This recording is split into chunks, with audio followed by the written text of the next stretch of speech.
29º domingo del tiempo ordinario. Tomado del Evangelio que escucharemos, el Hijo del Hombre no ha venido a que lo sirvan, sino a servir y a dar su vida. La primera lectura que nos presenta la liturgia está tomada del capítulo 53 de Isaías. Es el segundo Isaías. Ya sabemos que ese libro tiene 3 autores que todos evocan al primero, a este primer profeta con ese nombre. El segundo Isaías ejerce su ministerio durante el destierro en Babilonia. El primer Isaías se caracteriza por el que se conoce como el libro de Emanuel, que presenta la esperanza del Mesías como este Dios que viene a habitar con nosotras y con nosotros. El segundo Isaías se caracteriza, por su parte, por los que conocemos como cánticos del siervo sufriente de Yahvé, que presentan un Mesías que asume sobre sí las heridas de su pueblo, su pecado para salvarlos. Así es como Dios está con nosotras y con nosotros. Nos asume nuestro dolor, nuestra fragilidad, sobre todo aquello que endurece nuestros corazones, las consecuencias del egoísmo. Son 4 cánticos del siervo sufriente que van perfilando el estilo de este Mesías. Confía en Dios, obedece a su misión, le ha sido confiada, vive en compasión, misericordia y mansedumbre. Finalmente aparece el poder del no poder, cómo el amor es capaz de vencer el mal y la muerte como consecuencia de ese mal. Hoy vamos a leer un fragmento del cuarto cántico que nos presenta este triunfo del Mesías solidario con su pueblo. Tomado del texto del profeta, con sus sufrimientos justificará mi siervo a muchos, cargando con sus crímenes. El salmo que vamos a amar el día de hoy es el Salmo 32.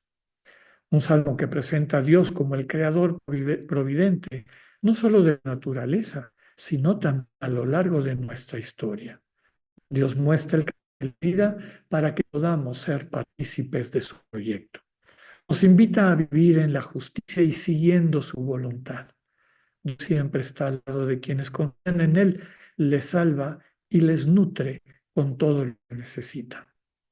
Tomado del Salmo, en el Señor es nuestra esperanza, pues Él es nuestra ayuda y nuestro amparo. Para la segunda lectura continuaremos con nuestro estudio, meditación, oración de la carta a los Hebreos. Hoy vamos a leer los versículos que siguen a la lectura que meditamos la semana pasada, donde se nos presenta la palabra de Dios iluminando totalmente nuestra vida, mostrándonos lo que hay en ella de mentira y verdad. La palabra de Dios ilumina nuestra vida para descubrir qué hay de mentira en mi vida, qué hay de verdad en mi vida. Ahora se nos presenta a esa palabra encarnada en Jesús, Hijo de Dios, como sumo sacerdote, tema central de la carta, que presenta el único sacerdocio auténtico, que es el de Cristo. Él ha entrado no a un templo, sino al cielo, es decir, a la morada de Dios. Y con Él, con Cristo, ha entrado nuestra humanidad, llevando a plenitud el deseo de Dios de comunión con todos los seres humanos. Este sumo sacerdote conoce nuestra realidad, habiéndola vivido plenamente. Sabe de nuestra debilidad, ha probado todo menos el pecado. Es decir, nunca se separó la comunión con su Padre y ese amor fundamental sobre la comunión se construye, pero sí experimentó sus consecuencias. Recordemos cómo asume sobre sí el dolor de quienes por su situación de egocentrismo se han quedado sin Dios. Recordemos a Jesús en la cruz. Dios mío, ¿por qué me has abandonado? El dolor más grande, este abandono de Dios que Él asume para liberar a quienes están pasando por esa negrura. El autor nos invita a acercarnos con confianza a este mediador de misericordia y así poder alcanzar gracia. Tomado de la carta, el sumo sacerdote que tenemos no es insensible a nuestra debilidad. Así llegamos al Evangelio que seguimos recorriendo, el que nos corresponde este año, que es San Marcos. En este domingo nos muestra la fragilidad de los apóstoles, donde nos vemos reflejadas y reflejados, y el arduo camino de formación que el Señor tuvo que recorrer para conducir a sus discípulos hacia el reino de Dios. Marcos nos presenta a dos discípulos, a Santiago y Juan, conocidos como los hijos del trueno, apodo que nos permite imaginarnos su carácter y temperamento. Eran gente de arranque. Se acercan a Jesús para pedirle que les conceda sentarse a su derecha y a su izquierda en su gloria.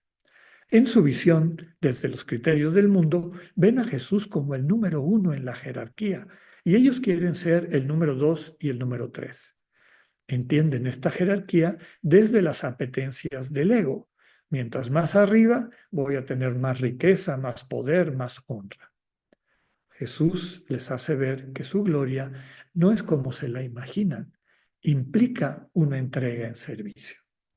Ejercitarse viviendo desde la congruencia del amor divino, dejarse enseñar por el Señor, gastarse la vida, la bios, amando para descubrir la verdadera vida, la zoe, y disfrutarla.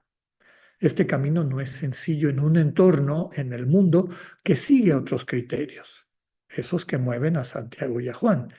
Quien se opone a esta manera de ver las cosas es considerado como un tonto o como un enemigo.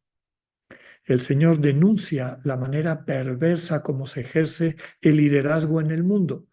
Dice con toda claridad, los poderosos gobiernan como si fueran los dueños de todo, oprimiendo a los pueblos. Quienes viven desde los criterios del reino de Dios ven el mundo con otra perspectiva. El amor que aprecia a la otra persona como semejante y la alegría de emplear lo que tenemos y somos en ser bendición para nuestros semejantes. Tomado del Evangelio y como lema de nuestra Eucaristía de hoy, el Hijo del Hombre ha venido a servir y a entregar su vida en rescate por todas y todos. Una vez más se nos presenta en el Evangelio y desde luego también en las otras lecturas que nos acompañaron este domingo, esta diferencia entre el mundo, hemos hablado, la atmósfera, el mundo, el espíritu de Dios del reino, y por otro lado el espíritu del mundo o el espíritu mundano o el espíritu del príncipe de este mundo, es decir, el espíritu del mal. Por un lado está la capacidad que tenemos todas y todos de darnos cuenta, asumir, porque hemos desarrollado nuestra vocación de ser imagen de Dios, un Dios que crea a través del amor que comparte, que transforma, que renueva, que redime, como nos dice el final del Evangelio, es decir, que rescata, que hace que las cosas sean lo que pueden ser, y por otro lado el mundo de la falsedad, del ego, de esta identidad distorsionada de nosotras y nosotros, que en vez de constituirnos en artífices, en constructores de la comunidad, pues nos hace fragmentadores, destructores, distractores, y por lo tanto nos incapacita para construir y transmitir el bien. La diferencia fundamental de una y otro es cuál es el dinamismo que los mueve, qué es lo que hace que la gente actúe y por lo tanto ese sustrato desde el cual actúa califica de alguna manera sus acciones. Esas acciones, eso que realiza, acciones, palabras, también pensamientos, también habría que decir omisiones, construyen o destruyen, crean o destruyen, transforman la vida para bien o hacen que se quede atorada en todas estas falsedades que a veces construimos desde nuestra ansia de poseer, de mandar, es decir, de poder y de que sea reconocida nuestra imagen, ¿no? La honra, como le llama San Ignacio. La invitación, desde luego, es a vivir en el dinamismo de Dios, ¿no? El Evangelio, que lo dice con toda claridad, nos presenta a estos dos apóstoles, los hijos del trueno, Juan y Santiago, hijos de Zebedeo, de mucho arranque, son aquellos que cuando no les dan de comer en una comunidad samaritana, no les quieren vender comida, cuando iban camino de Jerusalén se enfurecen y le dicen al Señor, vamos a hacer que llueva fuego. En fin, eran de arranque. Pero ellos, su conciencia es todavía la conciencia del príncipe de este mundo, que cree y contagia, haciendo creer que lo importante es tener, poseer, el poder, desde luego, y la imagen también. Entonces se imaginan que a donde Jesús los está llevando, a la gloria de la que Jesús les ha hablado, a esta Zoé que comentábamos en el inicio antes de las lecturas, al compartir los puntos, se parecía a la gloria de los príncipes de este mundo, ¿no? En su poder, en su jerarquía, hasta arriba, y abajo iban quedando todos aquellos que recibían algo del dinero, del poder, de la imagen de aquel soberano, ¿no?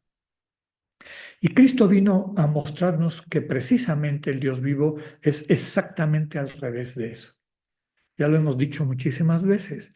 Es un Dios sencillo, un Dios humilde, porque realmente es el que sostiene todo lo que existe, el que lo crea, recrea, redime, dinamiza desde su amor, pues no necesita esta especie de antídotos a la inseguridad como son el poder, el tener y la imagen.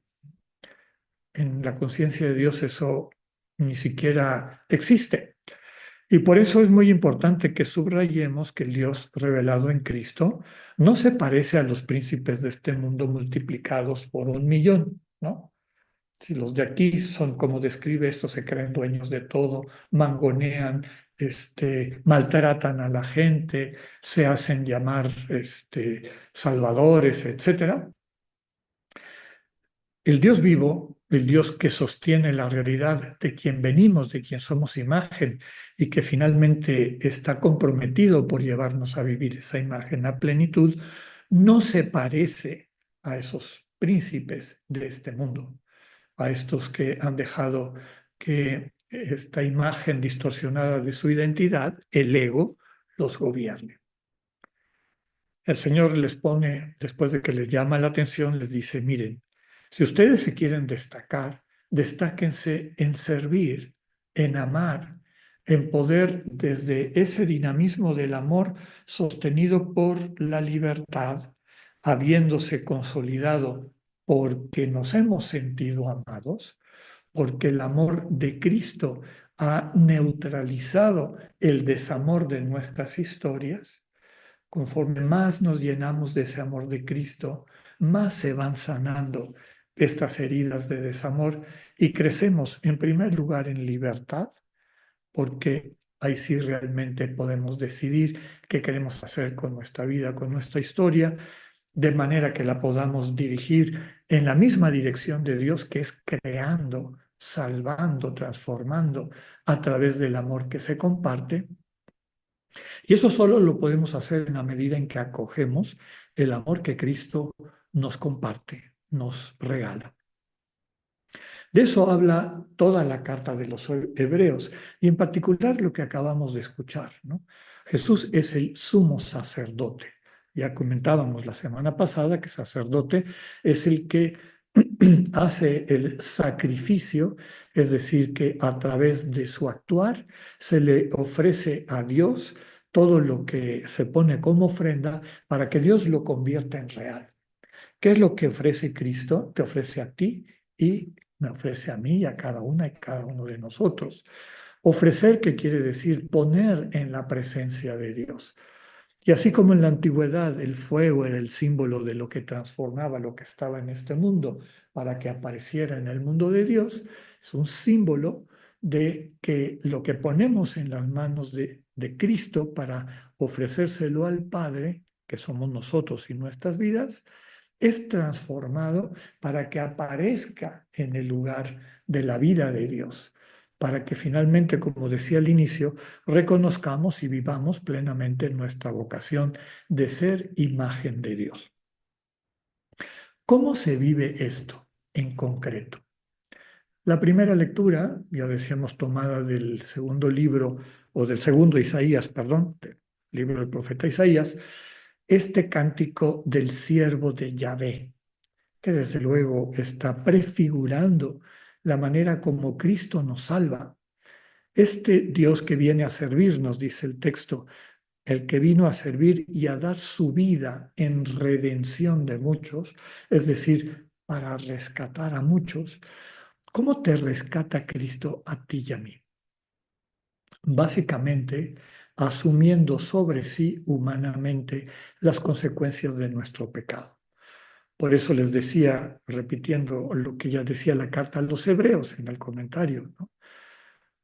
Igual a nosotros menos en el pecado. Efectivamente, nunca desapareció de la conciencia de Cristo, verdadero Dios y verdadero hombre, el amor profundo que sentía por su Padre. Pero sí asumió y vivió las consecuencias de quien vive en pecado, ¿no? Y las vemos concretadas en la cruz, cuando contemplamos al crucificado. Esas son las consecuencias del actuar de la gente que está gobernada por el egoísmo, que no percibe al hermano, a la hermana como hermana, que maltrata, que destruye, que roba, etc. Y en el fondo de eso hay estas heridas de desamor que nos distorsionan. Cristo en la cruz asume tus heridas que están allá, asume tus oscuridades, como lo transcriben las palabras, últimas palabras en la cruz. Ya le citaba lo de Padre, ¿por qué me has abandonado? Esta oscuridad absoluta de quienes han endurecido tanto su corazón que ya no puede percibir a Dios. Jesús lo asume, lo vive y es todavía más doloroso porque su corazón sigue vivo ese amor profundo por el Padre, es decir, nunca cae en el pecado que es esta ruptura del amor. Pero comentándoles, cada vez que acudimos en silencio a ponernos en las manos del Señor, la invitación es a que pongamos en sus manos aquello de lo que nos hacemos conscientes, estas realidades de dureza, de egoísmo que nos vamos haciendo conscientes que cometimos, los ponemos en sus manos, más los que Él conoce que es el momento apropiado para tocar y sanar.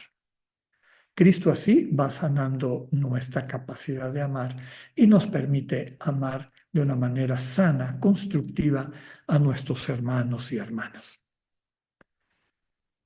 El texto nos dice, el texto del Evangelio nos subraya que no todo el que me diga Señor, Señor va a entrar al reino de los cielos. Hay una contraparte importante, hermanos y hermanas, y con eso quiero terminar, pero no lo quiero dejar fuera porque es fundamental. No todo el que esté haciendo acciones que cree que son en favor de otras personas está amando. No todo el que cree que ama está amando. Porque para amar a la manera de Dios, primero necesitamos este camino de sanación, de salvación. Si no, a lo mejor estamos acercándonos al hermano, a la hermana desde nuestro ego, ¿no? Yo a veces actúo las cosas para que entendamos, ¿no? Imagínense quién se llega a ayudar al necesitado y ven, tome buen hombre, ¿no? Y se retira de ahí sintiendo, bueno, yo ya ayudé, yo soy de esos de los que habla el Evangelio. Desde luego que no. San Vicente de Paúl lo decía con mucha claridad. Recuerda que solamente tu amor y tu sonrisa hará que los pobres te perdonen el pan que les das. Hará que la persona a la que estás ayudando te perdone el que la estés ayudando. Solamente el que ama desde el amor de Cristo que vive en él, toca la vida de la otra persona para sanarla.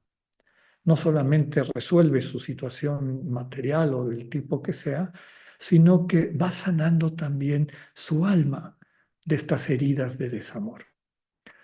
Hemos hablado muchas veces de Pablo, que en la primera carta a los Corintios, en el capítulo 13, cuando habla del amor, del agape, dice, yo puedo hablar las lenguas de los ángeles, yo puedo conocer toda la ciencia del mundo, puedo entregar todos mis bienes a los pobres, y una y otra vez dice, si no tengo amor, de nada me sirve.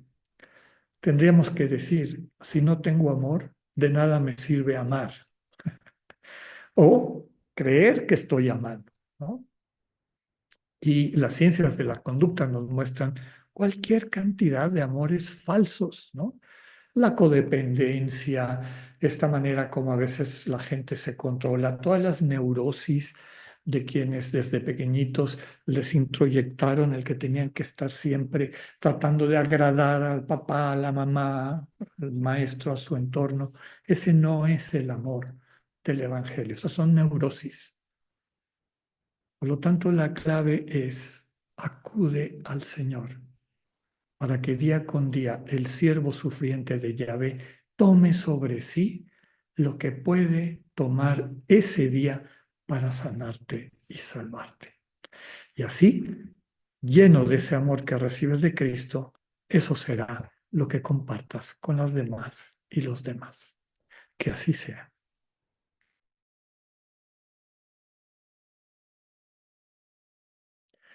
Tomemos esta semana para pedir la gracia todos los días de acoger ese amor gratuito, incondicional y permanente de Cristo. Dedica un ratito de tu mañana antes de que inicies tu día y tus actividades. Ponte en las manos del Señor y acoge la manera como Dios te ama, con la naturaleza que te rodea, con la vida que te ha renovado, con el corazón que te dio, con la conciencia que tienes. Llénate de ese amor, para que eso sea lo que compartas a lo largo del día, que en cada una de tus acciones evoques, invoques ese amor y lo puedas aplicar en aquello que dices y haces.